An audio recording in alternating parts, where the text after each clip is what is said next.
height lang. Na-carry away lang po. Ganda kasi ng introduction sa akin ni Professor Pangalangan. Judge Pangalangan, maraming salamat po. Thank you for your very generous introduction.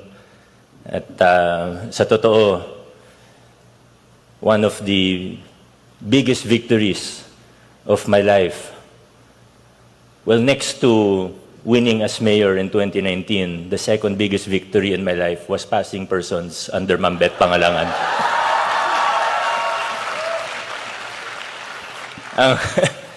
Ang pagkakamali ko lang, nag-enroll pa ako ng second year. Binaksak pa tuloy ako ni Professor Cassis.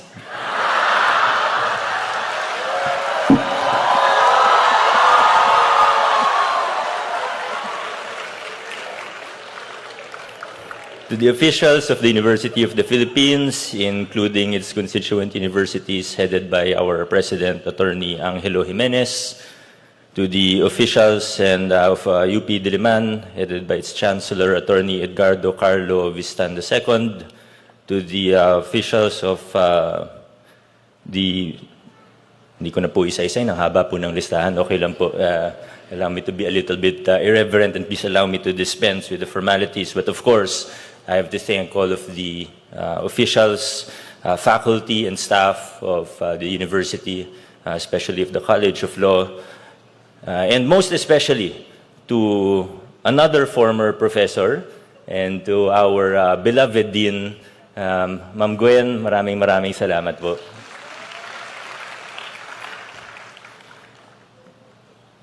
Hindi lang po talaga ako makatanggi kay Ma'am Gwen, kaya po ako nandito sa harapan ninyo ngayon.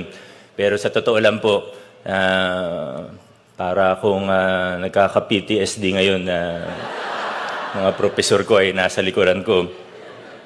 Pero kunyari na lang, di ko sila nakikita at sa inyo na lang po ako titingin.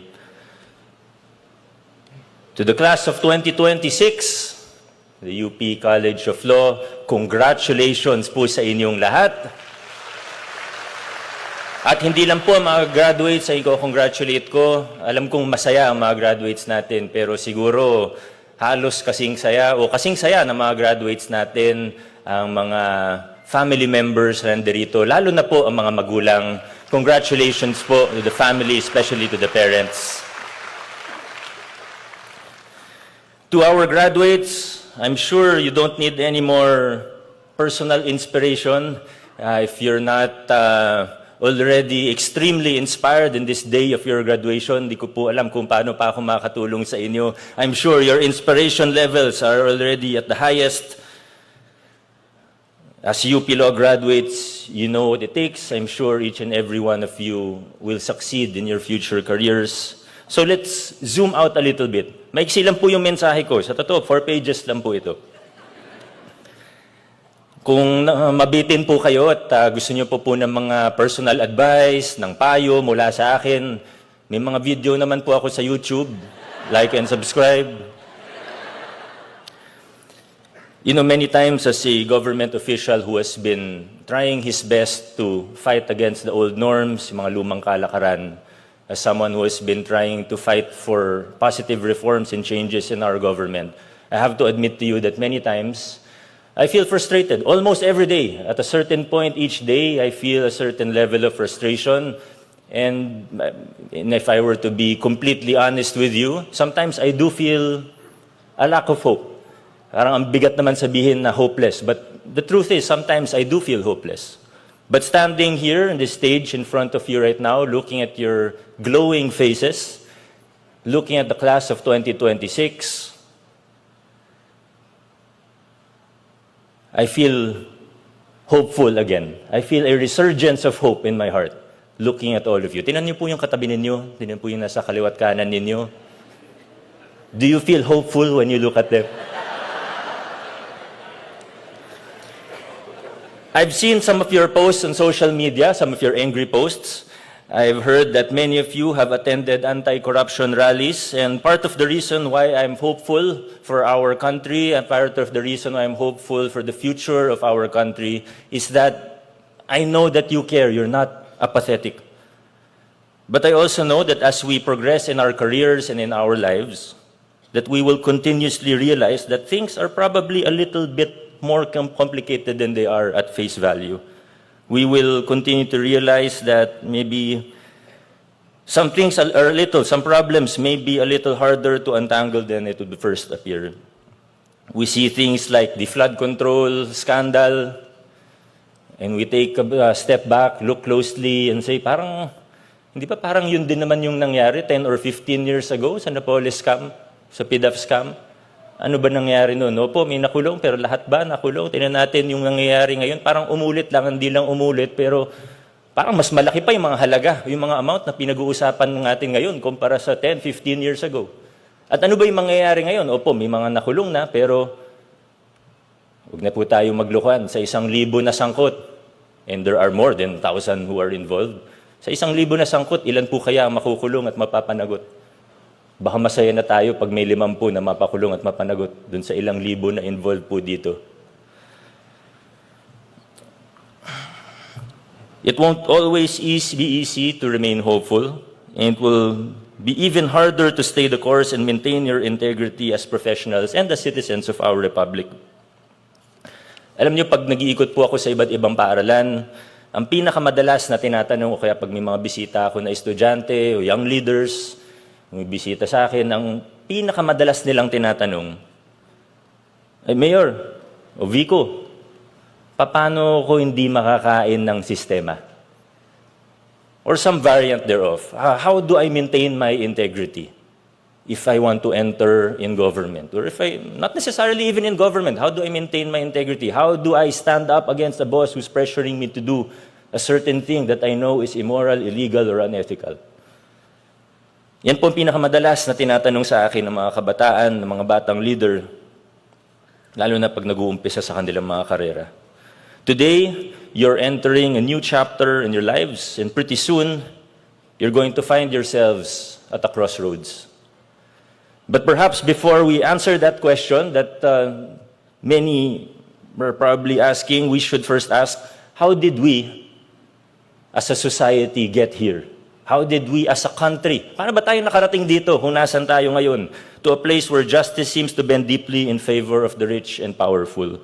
Where the law is harsh, but only if you are not well-connected. Where in many situations, it seems like the only way to succeed is if you play the game. A game where amongst the successful, whether in the public or private sector, it is more common than not to engage in corrupt and unethical behavior.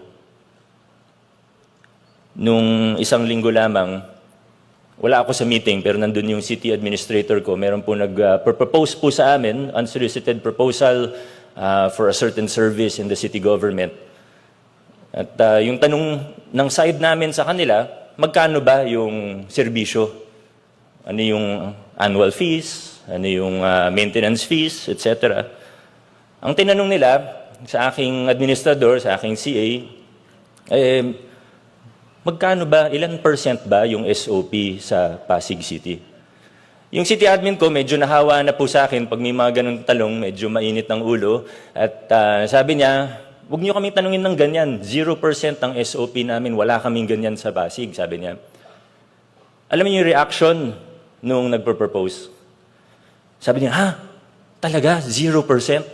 Totoo pala, walang SOP sa Pasig. Akala namin sa balita lang yun. Akala namin sabi-sabi lang yun. Totoo pala. Sa madaling salita, parang nakarating na tayo sa punto kung saan mas nakakagulat pa kapag may nakasalubong kang honest kesa sa corrupt. Hindi ko po yan sinasabi para magbuhat ng sariling bangko, hindi yan po yung karanasan ko na, teka, parang mas nakakagulat, mas maraming nagugulat pag nalaman na may honest. Hindi lang na mayor naman, pero lahat ng mga, pag nalaman na yung department head, hindi nang hihingi ng porsyento, nagugulat, yung mga kontratista, nagugulat. Mga nagbibigay ng serbisyo sa pamahalaan, nagugulat ng iba't ibang tao, lalo na yung mga sanay na sanay na. How did we get here? How did we as a society, as a government, as a country, get here? At ang totoo, madaling mamuna, madaling maghanap ng mali sa ating kapwa, mas lalong madaling mamuna pagka nakita natin yung mga mali, yung mga hindi magandang balita sa telebisyon, sa social media. At tama naman yun, di ba? Karapatan natin, tungkulin natin na sitahin ng mga public officials natin, lalo na. But before we aim to change society and the entire government, maybe we should look inwards first. Let's zoom in first. And maybe we should aim to better ourselves first. Sa Facebook, galit tayo sa korap. Pero pag may exam tayo, nandaraya tayo. There will come a time when you will have a boss, you'll work for a firm, or any other company that accepts as standard the practices of bribing judges, policymakers, regulatory agencies. There will come a time when you become part of a team, an office, a local government unit, where they say there is a standard operating procedure, an SOP, or an automatic kickback, maybe of 10%, 20%, or maybe more. If you run for public office, the veterans are likely to tell you that you will not win unless you buy votes. If you work for a private firm, perhaps the management will ask you to falsify a record, misdeclare your earnings, or otherwise engage in fraud and deceit.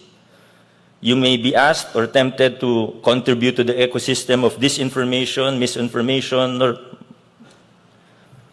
wherever life takes you, you will eventually be pressured by others or tempted by circumstance into crossing ethical boundaries, compromising your principles, and breaking your integrity. Now, let's go back. How did we get here? As a society, we could talk and debate for hours. Each of us, as many people as there are in this theater, will have the same number of opinions, different theories. But let's not forget that everything big started out as something small. Everything systemic, everything that has been institutionalized started out with one decision, with one small practice.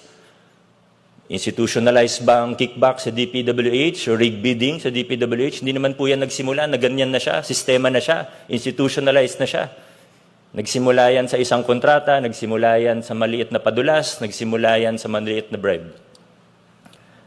And progressively, it got bigger and bigger. Sabi nga sa commercial, di ba, great things start. Ano yung kasabihan? With small beginnings. Kung sino yung naisip niyong atleta, dun po makikita kung ano po ang edad ninyo. Yung mga nasa entablado ang naisip si Bea Lucero. Yung mga graduate, pareho po tayo, Carlos Yulo na ang naabutan natin. Now, the question is, okay, so ito na to. Nandito na yung malakihang korupsyon, nandito na yung malakihang problema ng ating bayan, yung mga lumang kalakaran na hindi nating matali-talikuran. What can I do? At paano? Muli po, babalik tayo dun sa unang tanong, paano ako makakasiguro na hindi ako kakainin ng sistema? Marami akong pwedeng sabihin, pero habang naghahanda po ako para sa mensahe na ito, sabi ko kanina maiksi, pero hawak ko na po yung mic, siguro mga 2 oras po tayo dito. Habang naghahanda po ako, meron akong nahanap na listahan na ginawa ko several years ago. I think I was already a mayor. I don't even remember what year I wrote this, but it's actually a list of things that serve as a reminder to myself. So you can adopt it or not, pero para sa akin, nakatulong po ito. These are 10 things, there are more, but these are 10 things that I have done and I try to continue to do that help me from being eaten by the system. And these are 10 things, but I'll read it in 60 seconds. I just want to put it out there. Number 1, preparation is more important than courage. Number 2, make a list of non-negotiables and review them regularly. Number 3, when in doubt, choose faith, conscience, and integrity over money, power, and ambition. Number 4, study cognitive dissonance and continuously identify how and where it affects you, your decision-making, and opinion-forming. Number 5, get out of your echo chamber from time to time. Number 6, check your ego every single day. Number 7, have people in your life who share the same or similar principles, values, and beliefs. Number 8, allow said people to keep you grounded. Number 9, give these people the license to hold you accountable. And number 10, have a healthy level of respect, but also be willing to go against the status quo.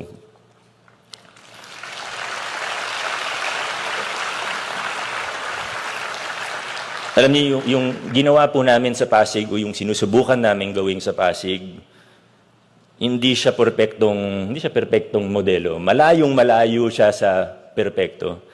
Marami rin kaming pagkakamali, marami akong pagkukulang, kapalpakan pa nga. Pero siguro yung kahalagahan ng ginawa namin o ginagawa namin sa lungsod ng Pasig, sa ating lokal na pamahalaan ng Pasig, ay pinakita namin na kahit mahirap, posible ang pagbabago ng luma at bulok na sistema. Posibleng talikuran ng mga lumang kalakaran kahit matagal na itong nakaugat sa ating mga institusyon, sa ating sistema, maging sa ating kultura. The headlines you see today are just a small, or rather are just a byproduct of small incremental steps that we, not just me, but a lot of people took for years. And many of the things that you see now, the successes that we have, that maybe you see me, but the reality is, a lot of the things that I was able to do till 2019, ay kasi may mga lumaban mula noong 2004, 2007, may mga nauna sa akin. They paved the way for me. The little things they did that maybe today no one would even remember, paved the way for me and for us now, starting in 2019. Whether you like it or not, you, the class of 2026, will determine the future of our nation. Will change be possible? Will we be forever trapped in this vicious cycle of inequality and poverty, of corruption and injustice? I'm sure that you and I are the same. We believe that change is possible, that as a nation we can, we are, and we will move forward. Though sometimes it may be difficult to see, the trajectory of our nation is positive. It's upward. Patunay na lang dito. Kung nasa time machine ka, pwede kang mamili kung saan ka titira, 1896, 1945, 1986, or 2026. I think if we will be purely objective, isipin lang natin, quality of life para sa iyong sarili, para sa iyong pamilya, most likely you will choose 2026. And I think that's proof that the trajectory of our history and of our nation is upward. Ang tanong na lang, kung gaano ba tayo kabilis papunta dun sa mas magandang bayan, mas magandang sitwasyon para sa ating mga kababayan. How fast we go will be determined not by the president, although of course leaders are important, not by some charismatic leader. There will be no savior for our nation. But how fast we go will depend on you, the incoming generation of leaders and change makers. Changing perspectives, reversing destructive norms and practices. How fast this all happens will depend on you. When you find yourself at the crossroads, will you choose the easier, more convenient path to success? Or will you stand with integrity? Will you stand for truth and justice? Towards a better nation, there will be no shortcuts. But if this next generation of leaders, including the class of 2026, if your generation will rise up, as we have seen you already beginning to do, perhaps our nation will be in for a pleasant surprise. To the class of 2026, may you become great lawyers who will live not only with excellence, but more importantly, with integrity. May you always choose to fight on the side of truth, fairness, and for the rule of law. May God bless you in your future careers. May God bless you and your families. And I look forward to everything that the future has in store for you. I look forward to witnessing you change our nation. Mabuhay ang class of 2026.